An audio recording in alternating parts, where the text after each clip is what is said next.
Assalamualaikum warahmatullahi wabarakatuh. Saya Nila Amalia. Saya membuat video untuk memenuhi persyaratan di mata kuliah konsep dasar IPA Biologi. Kali ini saya akan membuat video yang dimana akan membahas tentang sistem pencernaan manusia. Apa sih sistem pencernaan manusia itu? Yaitu yuk kita pelajari bersama dengan mudah dan pelan-pelan. Sistem pencernaan adalah proses penghancuran makanan menjadi zat-zat yang lebih sederhana agar bisa diserap oleh tubuh. Alat-alat yang berfungsi dalam proses ini disebut alat pencernaan. Alat pencernaan manusia itu ada apa aja sih? Pastinya ada mulut, kerongkongan, lambung, usus halus, usus besar, dan anis. Terus apa sih jenis-jenis proses pencernaan? Berdasarkan prosesnya, pencernaan itu terbagi menjadi dua. Apa aja ya? Yaitu pencernaan mekanik dan pencernaan kimiawi. Pencernaan mekanik itu apa sih? Yaitu proses mengunyah makanan dengan gigi, dibantu lidah dan pengadukan makanan di lambung.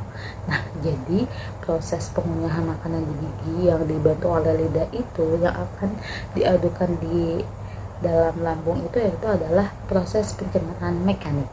Lalu yang kedua adalah pencernaan kimiawi. Pencernaan kimiawi itu yaitu proses pemecahan makanan dengan bantuan enzim pencernaan sehingga makanan yang besar diubah menjadi molekul yang lebih kecil. Mulut itu adalah proses pencernaan yang dimulai dari mulut. Nah, jadi proses pencernaan itu pastinya dimulai dari mulut. Di dalam mulut terdapat apa aja? Ada gigi, lidah, air liur.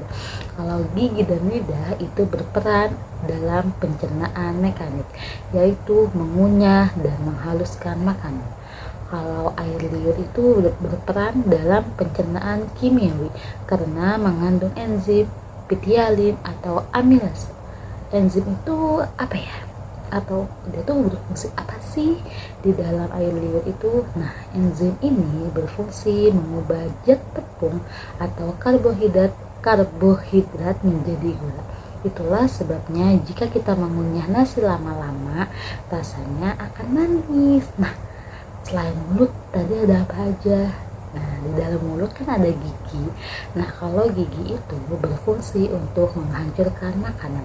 Berdasarkan bentuk dan fungsinya, gigi dibagi menjadi ada apa aja? Ada gigi seri, gigi taring, dan gigi geraham. Gigi memiliki bagian mahkota. Ada leher, akar, serta dilapisi oleh email yang sangat keras.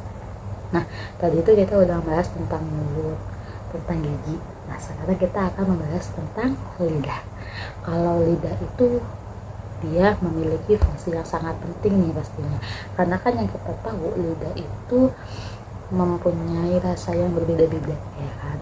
Kalau lidah itu bisa membantu mengatur posisi makanan saat kunyah. Saat kita mengunyah tuh lidah itu bisa membantu proses menelan dan mengecap rasa makanan. Nah, yang tadi aku bilang, karena lidah itu adalah kita bisa mengenali berbagai macam rasa dari lidah gitu.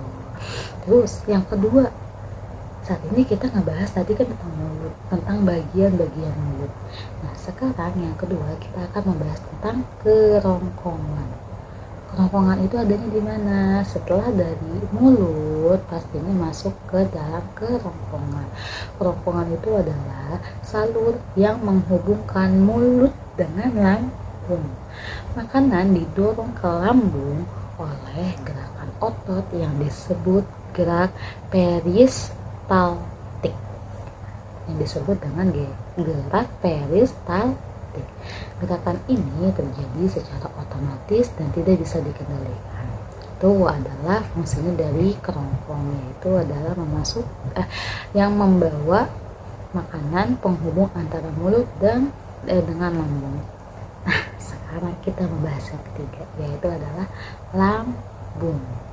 Lambung itu adalah alat pencernaan berbentuk seperti kantong dan memiliki otot campur.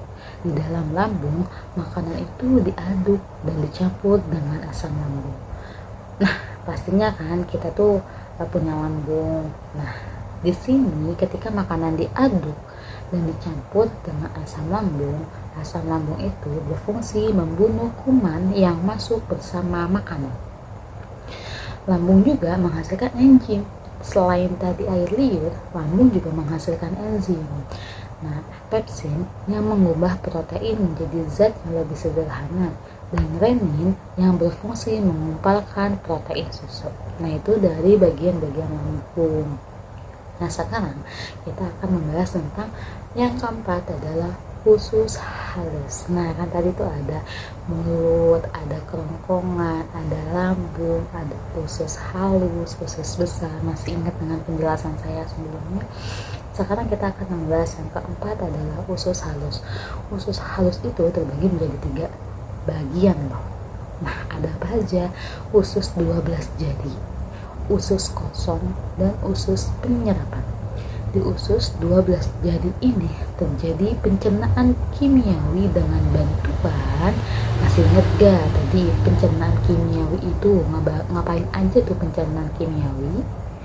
Ya, pencernaan kimiawi itu adalah pemecahan makanan dengan bantuan enzim pencernaan. Nah, di saat tadi kita membahas usus 12 jari, nah usus 12 jari ini mempunyai terjadinya pencernaan kimiawi dengan bantuan apa aja? Pertama ada getah empedu dari hati yang membantu mencerna lemak, dan getah pankreas yang mengandung enzim, amilase untuk karbohidrat, tripsin untuk protein, dan lipiase untuk lemak. Di usus halus ini zat-zat makanan diserap oleh tubuh. Nah, yang kelima sekarang kita membahas tentang usus besar. Usus besar itu merupakan kelanjutan dari usus halus pastinya ya. Nah, fungsi dari usus besar itu apa aja? Dia itu bagian untuk menyerap air dan garam mineral, serta tempat pembusukan sisa makanan oleh bakteri E. coli. Hasilnya adalah sisa makanan yang berbentuk padat, cair atau gas. Nah, itu tuh dia tuh tempat penyimpanannya ada di usus besar.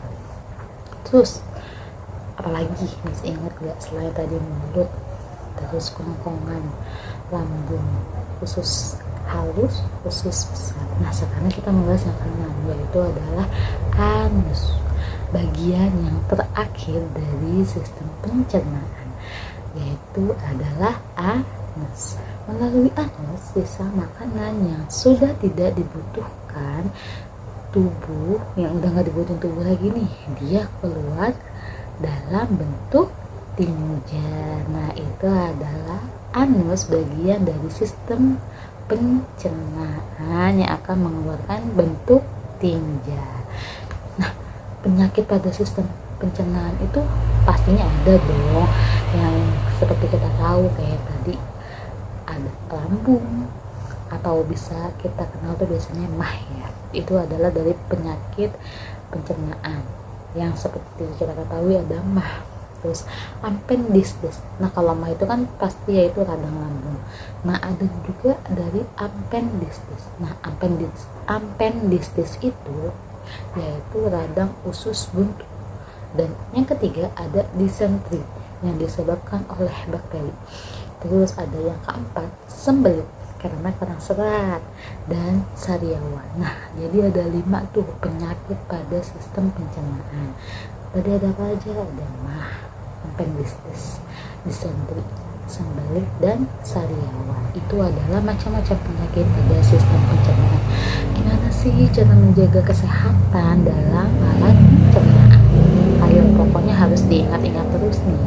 Tadi alat pencernaan atau sistem pencernaan itu ada apa aja. Nah, gimana kita untuk menjaga kesehatannya agar sistem pencernaan kita tetap sehat? Yang pertama nih, pastinya kita harus makan secara teratur, dan pola hidup tuh benar-benar membuat kita bertahan gitu ya. Pola hidup tuh kalau menurut saya paling itu, yaitu dengan makan secara teratur. Terus yang kedua ada mengonsumsi makanan bergizi seimbang. Nah, yang kedua itu adalah mengonsumsi makanan bergizi seimbang. Yang ketiga, menjaga kebersihan makanan dan lingkungan, serta memeriksa diri ke dokter jika mengalami gangguan-gangguan pencernaan. Nah, itu aja tuh penjelasan yang sedikit saya sampaikan mengenai sistem pencernaan manusia. Jadi masih ingat gak nih kira-kira ada apa aja tadi dari bagian-bagian sistem pencernaannya, dari mulut ada apa aja, terus abis mulut itu kemana. Oke, intinya adalah sistem pencernaan itu mempunyai beberapa. Jadi tadi ada mulut, kerongkongan, terus lambung, terus juga usus besar, usus halus, usus besar, dan juga anus. Nah, itu tuh tadi adalah sebagian dari alat-alat sistem pencernaan. Nah, yang juga tadi saya bilang kalau sistem pencernaan juga pasti mempunyai bagian-bagian dari penyakitnya, yaitu ada ma, appendicitis, disentri, sembelit, dan sariawan. Itu adalah bagian-bagian dari penyakit pada sistem pencernaan. Dan yang perlu diingat adalah bagaimana cara kita menjaga kesehatan alat pencernaan yang tadi saya bilang. Intinya apa yang sudah sedikit saya sampaikan, semoga ini adalah sebagian dari manfaat khususnya untuk diri saya. Terima kasih untuk video kali ini. Terima kasih juga untuk dosen saya, yaitu Miss Lila. Wassalamualaikum warahmatullahi wabarakatuh.